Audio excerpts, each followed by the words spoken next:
well-regulated militia be necessary to the security of a free state? The right of the people to keep and bear arms shall not be infringed. Welcome to another edition of Bearing Arms, Cam and Company. My name is Cam Edwards. Glad you're with me on the program today. Going to be talking with a friend, Mark Walters from Armed American Radio here in just a second about the big topic on the Sunday Night Monster Cast. No news from the Supreme Court. No new cases granted cert on Monday morning.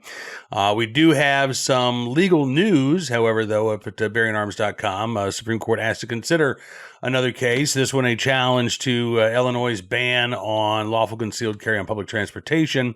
It's a case called Schoenthal versus Raoul. District Court judge actually sided with the plaintiff, said, yeah, this is unconstitutional. Issued an injunction as it applied to the individual plaintiffs, did not strike down the law in its entirety. Seventh Circuit hears a case, says, oh, no. Judge got it all wrong. This is a case of crowded public spaces, and there's a national tradition of banning firearms in crowded spaces. Even though the Supreme Court in Bruin specifically said that New York City could not make Manhattan a gun-free zone because it is a crowded place.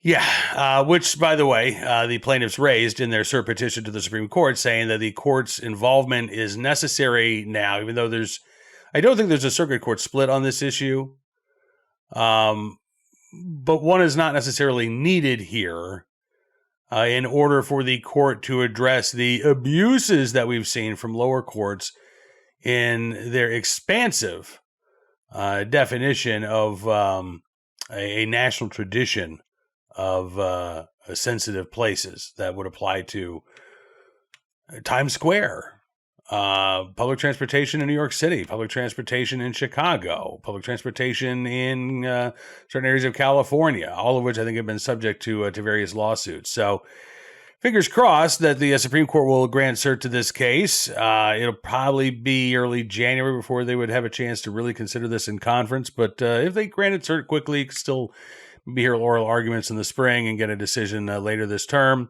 Of course, the Supreme Court has already granted cert to two cases. I think the odds of them taking any given case are something like 1 in 10,000. But I still think that there's another issue out there where you've got a circuit court split that I would not be surprised to see the Supreme Court take a third case, maybe even a fourth case this year dealing with our right to keep our arms, but a third case specifically dealing with the issue of adults under the age of 21 and their Second Amendment rights. There is the NRA challenge to Florida's ban on all gun sales to adults under the age of 21. There are two challenges out of the Fourth Circuit, West Virginia Citizens Defense League, and then another case, McCoy versus ATF, dealing with handgun sales to under 21s, the federal prohibition on handgun sales. Fourth Circuit has upheld that law. The Fifth Circuit in Reese versus ATF did not uphold that law, and the DOJ decided not to appeal that case. So there's a circuit court split over the issue here. There's also, Paris versus SAF, which deals with the carry rights of under 21s. That is pending before the Supreme Court as well. So I think given the circuit court split, given the variety of issues that are at hand here as to when exactly our right to keep our arms kicks in, is it when we become an adult at age 18, or do we have to wait until we turn 21? Because in 1791, that was considered the age of majority.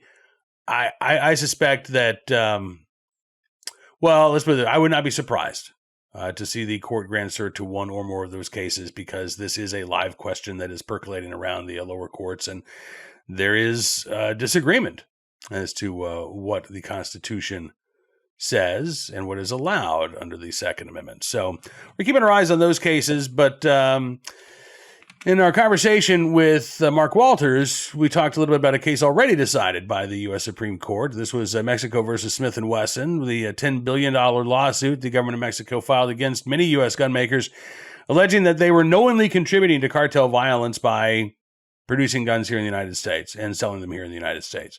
Supreme Court unanimously rejected that argument and tossed out Mexico's lawsuit. But as Sharyl Attkisson wrote a few days ago in a piece of the Baltimore Sun, while it's true that U.S. manufactured weapons are being seized from cartels south of the border, What Mexico didn't say is that the vast majority of those guns were purchased by the Mexican government or its subsidiaries and then illegally diverted to the cartels. Take a look and a listen. Mark, greetings, sir. Thank you so much for coming on the program today. Thanks for having me, as always. Absolutely. I enjoy the Mondays with Mark. It's a nice chance to, I don't always get a chance to catch the Sunday Monster Cast. So it is, if nothing else, a nice opportunity for me to ask, what was the big topic of the week on the show? And so let me ask, what was the big topic on the Monster Cast last night? Mexico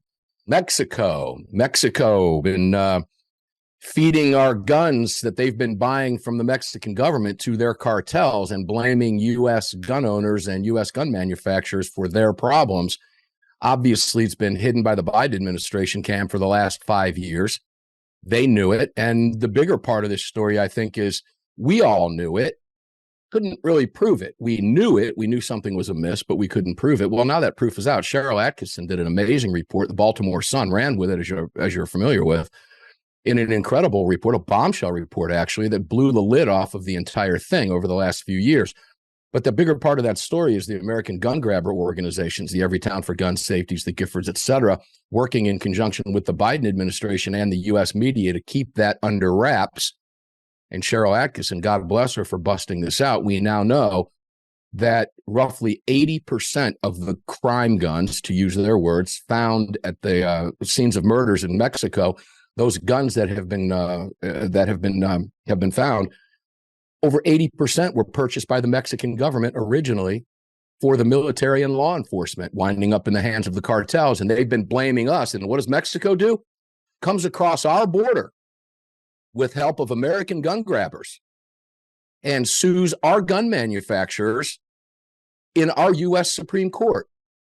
Just a remarkable story, a huge story that I like to think since it was a Baltimore Sun that ran with this. I don't know much about the Baltimore Sun other than, like most major media and newspaper outlets, it tends to lean left.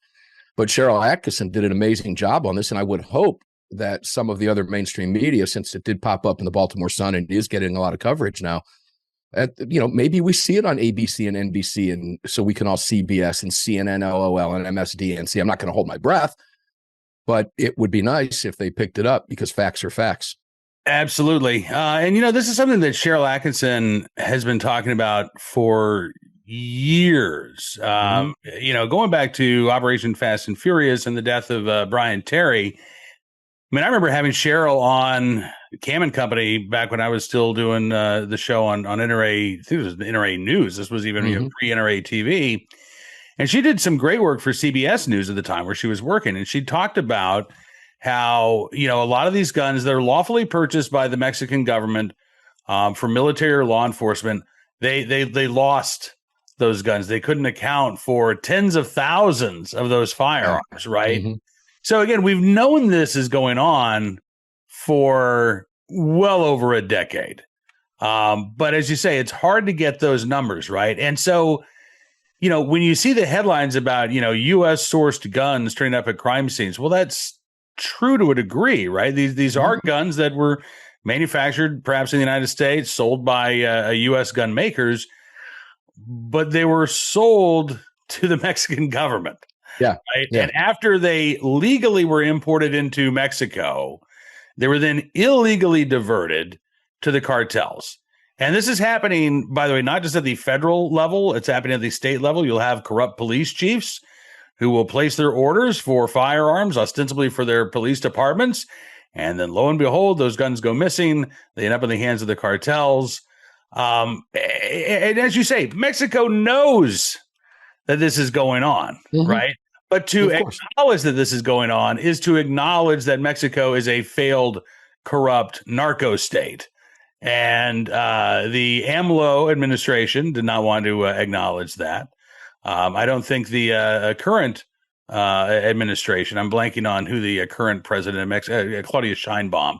I don't think she wants to acknowledge. I don't think she can acknowledge that either, right? I mean, we know, Mark, that AMLO, the former Obrador, the former president of Mexico, he was the subject of 2 U.S. federal investigations into cartel ties that were dropped I believe the first was dropped under the Obama administration. The second was dropped during the Biden administration. They didn't want to know. They didn't want to know. They didn't want to go there, right? Because of the delicacy and diplomacy that it would come when it was revealed that AMLO was on the payroll, or at least his campaigns were financed in large part by cartel cash, right? So you're right. This has been pushed under the rug by administrations in Mexico, by the Biden administration here in the United States. And it is great that Sharyl Attkisson is still reporting on this and still uncovering, I think, incontrovertible facts about what, again, the source of these cartel guns in Mexico. Well, think about it in these terms, too, because you're spot on. Think about it in these terms. The Biden administration, the Obama administration knew this was happening. And I think that's borne out by Sheryl's reporting. And by the way, as a shout out to Sharyl Attkisson, she did remarkable work at CBS. It still befuddles me that she maintained employed at CBS during all the time she was reporting what she was reporting. Maybe she was the token at CBS so they could say, see, we are fair, we are balanced. But she did great work on this story. But when you combine this with the fact that the American gun grabbers were working in unison, I want you to think about what that actually means. Because this was rivers of guns. What were they trying to do? They were trying to sue the U.S. firearms industry literally out of business, blaming U.S. manufacturers for cartel gun use. Now, I'm sure there are some Mexican police chiefs who are not corrupt.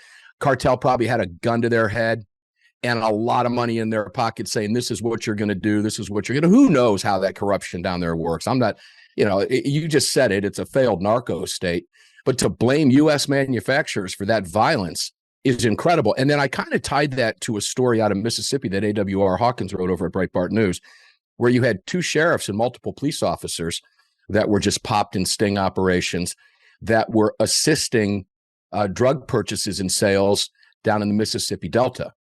Law enforcement, active duty law enforcement in this country. Where does every single dollar bill from a drug transaction originate and flow to? The Mexican cartels. Now, this is just scratching the surface. I'm not saying there's a connection between these two, but there is a connection when you look at how deep the corruption at the cartel level runs, not just in their country, but in our country as well. And don't think for 2 seconds, those cops weren't taking big paydays. There's no question about it. Look, as we talked about last night, I think AWR mentioned last night, I don't know what kind of money was transacted. I don't know if that happened. Okay, we can make that probably a safe assumption that there was a lot of money changing hands. But again, it ties right back to the cartels. And when you look at what the administration knew and the American, there's no possible way that the gun grabbers did not know that this was the case, yet they continued to pursue American gun manufacturers to put them out of business and try to bankrupt them and using our courts to do so. To me, it's criminal. And the real question, Cam, is anybody ever going to be held accountable? I doubt it. I doubt it too. What's interesting about that lawsuit, because Mexico sued, it seemed like every major U.S. gun maker, except SIG. Mm-hmm. They didn't sue SIG. And I noted at the time that Mexico had just entered into I think it was a contract worth more than $100 million with SIG. With SIG. And I thought it was very interesting that, that company is okay, right? Because, again, they're doing business with that company. Going back to Sharyl Attkisson's report, she talks about a 2023 document sourcing a year's worth of U.S. guns from Mexican crime scenes. She says 779 of them were originally bought by the Mexican government. No other source is anywhere close. But she looked at data from 2016 to 2023, confirming the Mexican government was the top buyer of U.S. guns later traced to crime scenes in Mexico. With the Mexican military listed as dealer, purchasing more than 2,000 firearms from 2016 through 2021 that turned up at crime scenes. So let me ask you, Mark. I mean, we've seen, actually, it was interesting. I mean, the Biden administration put curbs on firearm exports to a number of countries. I think it was more than 16 of them, right? Where they said, well, we think that these guns could be diverted to bad actors. Mexico wasn't among them. Mm-hmm. How would you feel? I mean, we talk often about, it's time for gun makers to stop selling in California, teach these anti-gunners a lesson. How would you feel if the Trump administration told Mexico, you're not purchasing any more of our firearms because you can't be trusted to keep those guns in the hands of military and law enforcement? The knee jerk, like I said I think the last time we talked about this subject here on Camden Company, I said the knee-jerk reaction in me says, to hell with California. Let them all suffer, including law enforcement. It's high time that the American firearms industry as a whole says enough. I mean, look at what they just did with Glock. HB 1127, as you and I have talked about and reported on many, many times, both together on this show and on our shows separately and independently, and what you've written about, et cetera. Look at what they did to Glock, yet they exempted law enforcement. Mm-hmm. If it's good enough for law enforcement, it's good enough for civilians, okay? So, yeah, that's the knee-jerk reaction in me. The hell with Mexico. Look, Mexico's murder rate is 5 times that of the U.S. Do you ever hear ABC, NBC, CBS, MSDNC, and CNN, LOL ever report that fact? Right. No. What they do report is the Iron River of American guns coming into the U.S., blaming civilians for selling to the cartel. What do they call them? Bad apple gun dealers. No, it turns out that all of those transactions were legitimate deals sold to the Mexican government, by the way, with the approval of the Biden administration and the Obama administration. So that's the knee-jerk reaction in me. The reality to that is, with the level of corruption in Mexico now, I don't know that that's fixable. And I'm just going to come out and say this, without military action. Trump is leaning towards military action to stop these cartels. What does that mean for Mexico? I have no idea. I'm not suggesting that Trump invade Mexico militarily. I don't think that will ever happen. But you can also invade through banking, through sources, through money, through intelligence, et cetera. And I have a feeling that's probably already going on. I would not be shocked to learn that our special ops guys were working somewhere down in Mexico to try to thwart this cartel activity. To what degree, I have absolutely no idea. Quite frankly, we probably shouldn't know. That stuff needs to remain under wraps, right, for everybody's safety and security.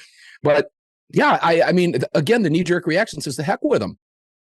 Let them suffer.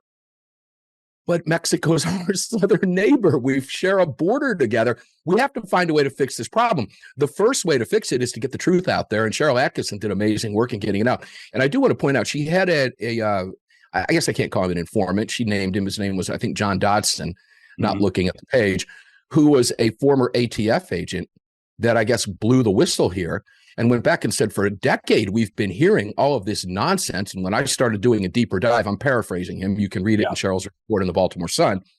This is what I found. And he said he was flabbergasted. That was his word. He was flabbergasted. I'm not flabbergasted by it. I'm more flabbergasted that we knew about it, that 2 administrations knew about it, and this is the first we're hearing about it. So again, hats off to Sharyl Attkisson on this one. It was great reporting. Good job. And hats off to the Baltimore Sun for running it.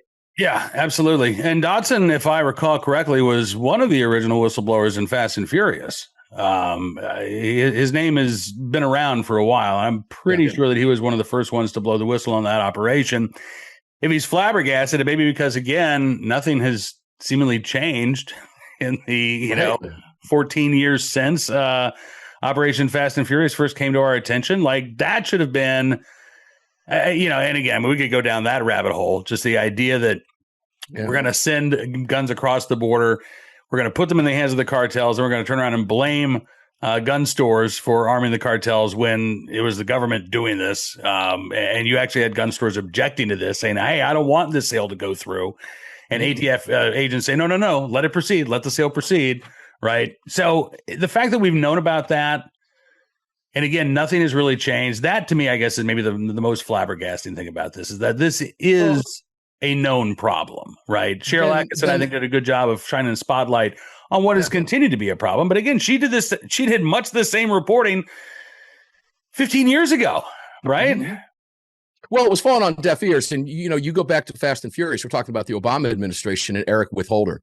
I always call him Eric Withholder, our illustrious AG at the time. They all knew this was happening because Fast and Furious was an intentional operation set up at the highest levels of the DOJ using lawful gun dealers in and around the Phoenix metropolitan area to funnel those guns illegally into Mexico. In many cases, against the best wishes of those dealers who were being told to sell those guns because it's okay, it's a government operation. Mm-hmm. They knew those guns were going to the cartel. They did it intentionally. You can't tell me for 1 second they didn't know that the other lawful purchases that were being made outside of Fast and Furious were also going to the cartels. They did know it.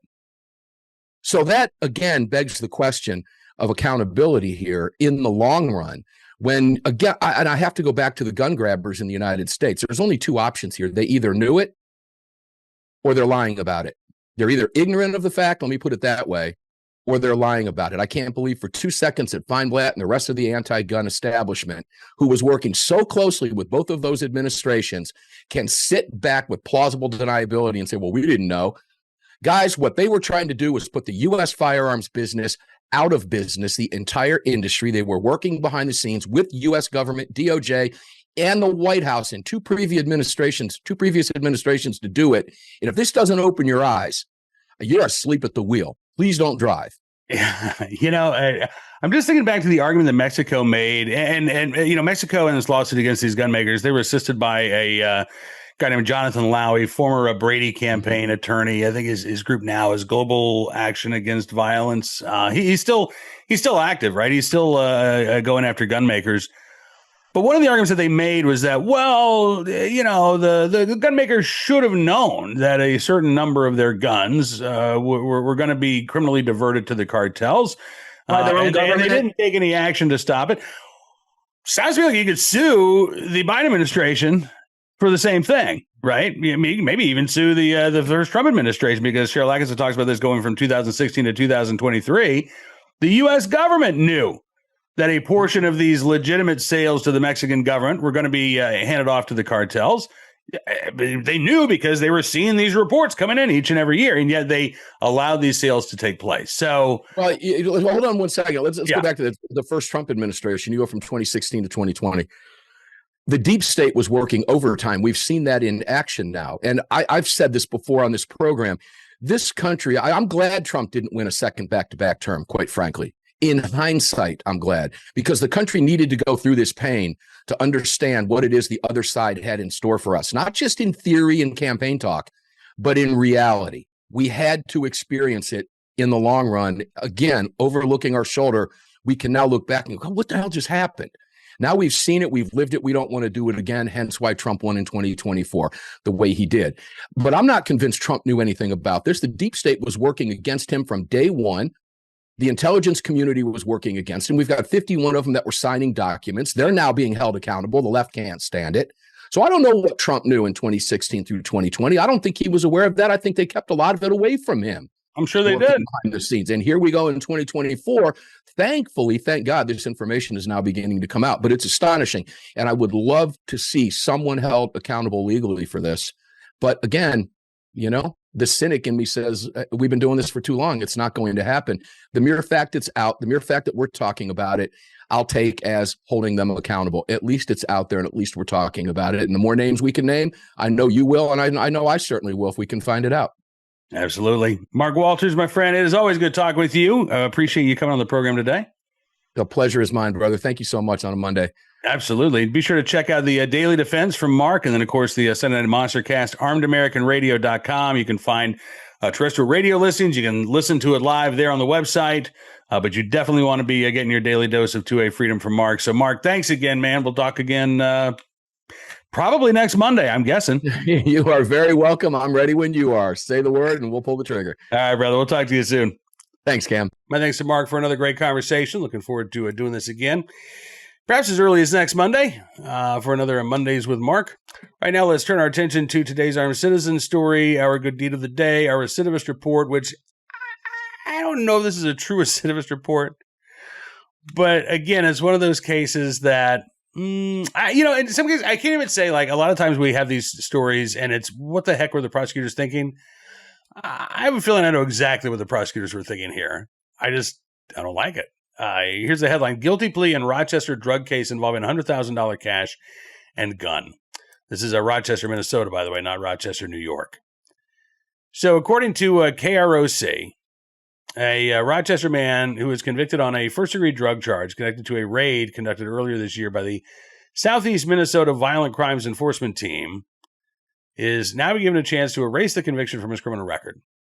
According to Olmsted County Courts, 21-year-old Kobe Glenn Heil entered a guilty plea to the charge on Thursday, which involved the seizure of several hundred cannabis vape cartridges during a, quote, knock and announce search at an apartment in back in May. According to the criminal complaint, officers seized drugs weighing a total of 3.5 pounds. Again, these are little, carts. So, there's a pretty substantial number of those carts. The search also led to the discovery of more than $100,000 in cash, a cash counter, a heat sealer, and a large amount of cannabis packaging. A safe also found in the residence containing a pistol with no serial number and an empty Glock 9mm ammunition magazine. Now, they don't say that the gun was defaced in any way, so this may very well have been a home-built firearm.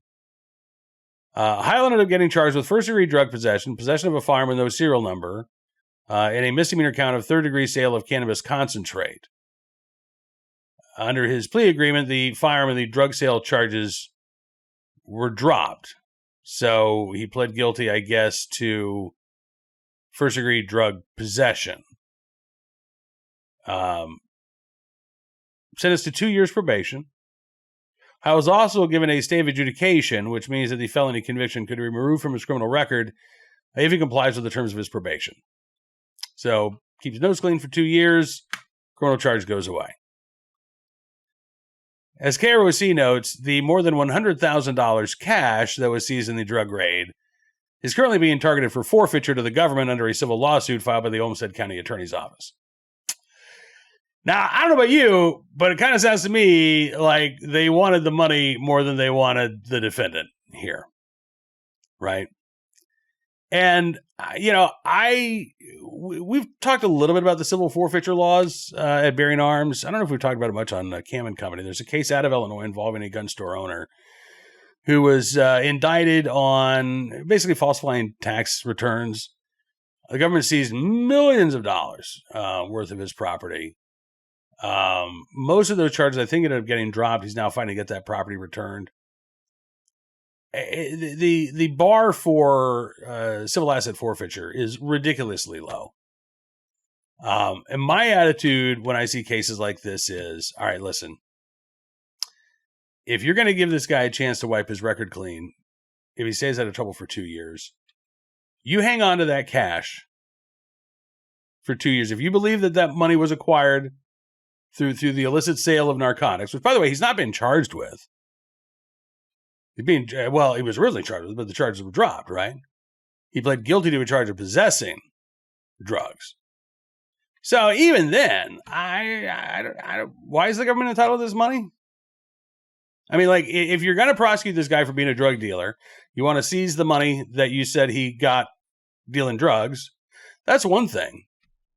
But if you're dropping the charges related to the sale of these drugs, and now you're accusing him simply of possessing a hell of a lot of marijuana carts, I take issue with the government trying to get that $100,000. Maybe I'm alone on this. I don't know. But to me, if there are no more allegations that this guy was dealing drugs, why are you taking his money? Why are you taking his money? If again, it would be a different story if they would continue to prosecute him for dealing drugs, and they said, "Well, this is the proceeds from that illicit activity."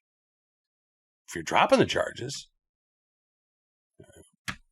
no, I don't think you should be able to keep that cash. So I got to say, I don't know nothing about Mr. Heil, but I'm kind of rooting for him to get his money back.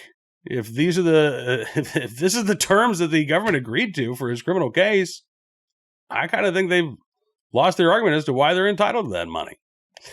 I'd say we're going to keep our eyes open for more details. I doubt we'll get any more, but I'll try to follow along, see what happens with Mr. Heil's case and his cash. On to today's armed citizen story, our case out of Iowa here. Officials rule Coralville woman was acting in self-defense in June shooting that killed man. And that's the headline. The story itself, a lot more equivocal, actually. Johnson County Attorney Rachel Zimmerman Smith, in a release on Halloween, said no charge will be filed against Michelle Jenkins Robertson, who was the woman who shot and killed 27-year-old Mason Edwards back on June 11th. The Johnson County attorney said their office determined, quote, there is not enough evidence to show that the force was not justified. Zimmerman Smith also said that the prosecutors could not find the evidence to, quote, rebut the legal presumption from Iowa Code Section 704.2a, which covers justifiable use of deadly force. That language makes it sound like, well, maybe we don't think it was self-defense, but we just couldn't meet our burden. The release does go on to say, though, that the shooting was, quote, necessary to avoid injury or risk to her life or the safety of others, which should have been the lead, by the way. If that is what prosecutors determined, that this shooting was necessary to save her life, that's different than, well, we just don't know if we have evidence to rebut her charge of self-defense. So let's talk about the case itself. The victim in this case, Michelle Jenkins Robertson, was in what she described as an intermittent relationship with Mason Edwards. No relation, by the way. But they were living apart when the shooting occurred. He called her, allegedly, shortly before he arrived at her home in June. When he got there, he, quote, forced his way through the front door of the home and then began arguing with her and then began physically assaulting her. According to prosecutors, he began punching her repeatedly, grabbed her hair, eventually placed her in a headlock. Jenkins Robertson tried to fight back. She was able to escape his grasp before she grabbed a gun that she had recently placed near her bed. She pointed that firearm at Edwards, told him to leave. According to investigators, she had the gun near her bed because of, quote, Edwards' escalating behavior in the days and weeks before he broke into her home and attacked her. Edwards allegedly refused to leave, moved closer to her, which is when she fired two shots, striking Edwards. She immediately called 911, according to investigators. She admitted that she shot Edwards. First responders arrived, rendered aid to Edwards, but he was pronounced dead at the scene. Jenkins Robertson told police that there had been a history of domestic violence between her and Edwards. According to records, police have been called 3 separate times to intervene in disputes between the pair. Although the attorney's release doesn't specify whether or not there were any previous physical altercations between the two. He, according to toxicology reports, had a blood alcohol concentration at the time of his death at 0.230, which is about 3 times the legal limit to drive. And I believe I was a 0.08 state. Now, again, if this is what prosecutors had determined happened, I don't know why it took this long to determine that this woman was acting in self-defense. She's in her home. Guy breaks into her home, physically assaults her in her home. She grabs a gun. She tells him to leave. He doesn't. He comes towards her. She fires a shot. I mean, how is that not a reasonable belief that your life is in danger? You've already been assaulted and attacked in your home by someone who shouldn't be there. You've told him to leave, and instead he's coming towards you. So, I don't know why it took this long for the investigation to be concluded, but it has been. And despite the sort of wishy-washy language from the Johnson County attorney, it sounds like Michelle Jenkins Robertson was indeed acting to defend herself when she shot and killed Mason Edwards back on June 11th. Finally today, our good deed of the day, in the right place, at the right time, well, able to do the right thing, a much more lighthearted story out of Chesapeake, Virginia, where the local fire department says a good Samaritan saved some chickens from becoming, well, broiled alive in their coop. This was, I believe it was a couple days ago. It was last Tuesday. The fire happened at a chicken coop. Somebody passing by saw the fire, managed to open the coop door and let the chickens out. They all escaped.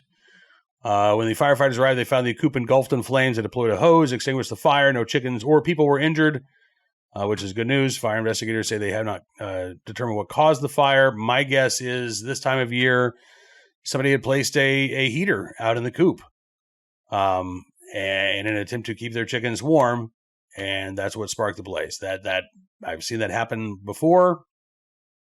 It's one of the many reasons I don't use a heater in my chicken coop. First of all, they're chickens. They're covered in feathers. They can brave the cold and a lot colder temperatures than you might think. If you're really concerned about their little feet or their comb, you can apply some Vaseline, and that'll help maybe protect them against frostbite. But for the most part, chickens don't need central heat and air to get by. They're not like humans. So I'm assuming that this was a well-meaning chicken owner who just wanted to protect their flock and ended up roasting them instead. But not only did that Good Samaritan save the chickens, but also it sounds like helped alert the fire department of what was going on and perhaps prevented that blaze from spreading to a structure occupied by humans and not just fowl. So there you go. In the right place, at the right time, willing and able to do the right thing. Anonymous Good Samaritan in Chesapeake, Virginia. We thank you for your clucking good deed. That has got to do it for this edition of Bearing Arms Cam & Company. I want to thank you for being a part of the program as always. I'm looking forward to seeing you back here again tomorrow. So be sure to check out BearingArms.com today for all of the latest Second Amendment news and information from all across the nation. Getting closer to the 2026 legislative season, so we're already starting to see bills pre-filed. We've got news out of Massachusetts for you in that regard. A lot of legal news percolating in the courts as well. And, of course, tomorrow, Election Day in New Jersey, Virginia. Got a red flag referendum in Maine. Local elections maybe where you live. It is critically important if you're a gun owner, get out and vote to protect your freedoms. All right, we'll see you back here tomorrow for the Tuesday Election Day edition of Bearing Arms Cam & Company. Until then, be well, be safe, and be free.